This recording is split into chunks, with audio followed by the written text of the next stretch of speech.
really just doing a few simple things can make a huge impact on whether or not somebody will survive a cardiac arrest event. And anyone has the skills. Kids even as young as 4 years old can call 911. Really, anyone can save a life, and it's these hands that are going to do that. All of us, no matter what walk of life we're approaching it from, need to know CPR and support the learning of CPR, because we're all susceptible to just what I experienced. And my utmost gratitude to those who saved my life. We use CARES data to really look at our cardiac arrest outcomes from a systems perspective, tracking our cardiac arrest outcomes over time. And it's really allowed us to have a significant increase in survival over time. Like in Palm Beach County, we have many hospitals, and I get to look and drill down to each individual hospital, and you see outliers. The best thing about CARES, and the reason why it's such a big deal, is that it allows us to compare ourselves to other states, where before they were all different metrics that people were using. CARES really levels the field and allows you to say, how are we doing, and compare yourself to others. If you're not collecting even basic information on your team's performance, and your team is not just the ambulance crews that you're directing, but it is your receiving hospitals, it's your 911 center, it's the community, it's the neighborhoods where cardiac arrests are happening. You can't make intelligent and informed decisions, and you can't figure out if what you did worked or not.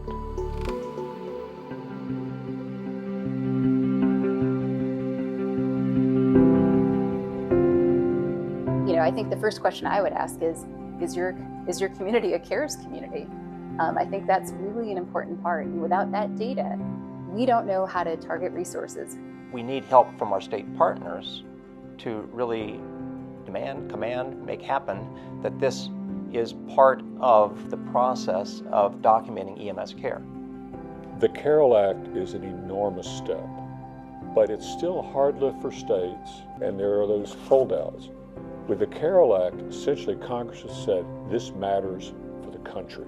CARES has scrapped for decades to try to make incremental changes, and the support of something like the Carroll Act and the funding that comes with it now is able to make the information that we get far richer, and our ability to use that data and that information far better, so that the changes we can make are easier to do and will be bigger in magnitude. It's a great time for agencies to collect EMS data, hospital data, and TCPR data so that they can optimize care in the pre-hospital environment and in the hospital environment and maximize survival in communities. It only becomes more valuable the more people and organizations participate.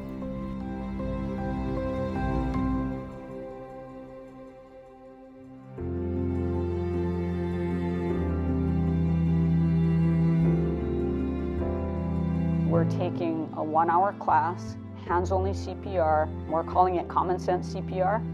And we're just calling 911, how to do good quality chest compressions, and how to use an AED. I'm sitting in my house right now, right? And we know that 70% of out-of-hospital cardiac arrests will occur in the home. And I think that's why it becomes so personal and so important for everyone to know how to call 911, how to perform CPR, how to use an AED, and most importantly, to just recognize that a cardiac emergency has happened.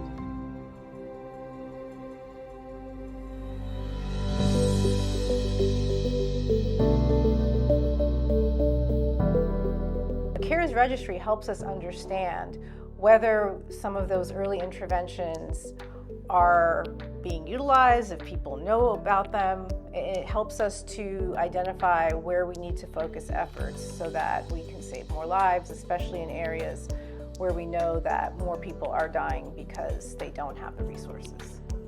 The mantra of measure and improve is one of the core mantras at the Resuscitation Academy, and through our work with CARES, we really have an opportunity to use a really well-validated tool for that measurement piece, and then allow a community to compare themselves against other communities and find the areas where they can improve within their own community to result in more survivors going home at the end of the day.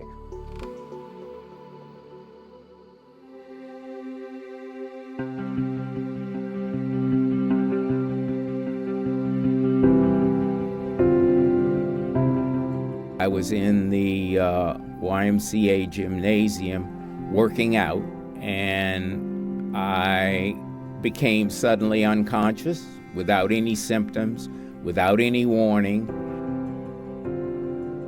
The gym people knew what to do.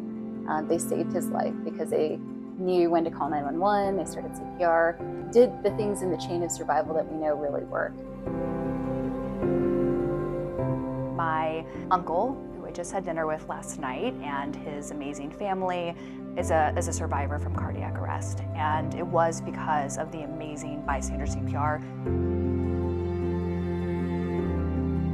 You know, the Red Cross has a long history of being a nonpartisan humanitarian organization that is focused on alleviating human suffering wherever they find it, and to do the best we can to be as inclusive as possible, and to not take sides.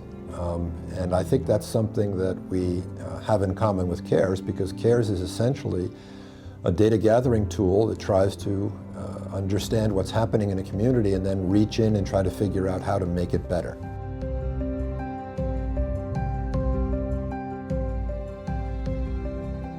When Ohio Cares started in 2016, we were able to actually see how we do as a state and not just a handful of EMS agencies that participated. So Governor DeWine was able to use this information to sponsor an initiative called Every Minute Counts, because every minute really does count, and to drive where the minutes matter most, and that is in the provision of bystander CPR. In San Diego County, a little less than 50% of cardiac arrest victims receive CPR.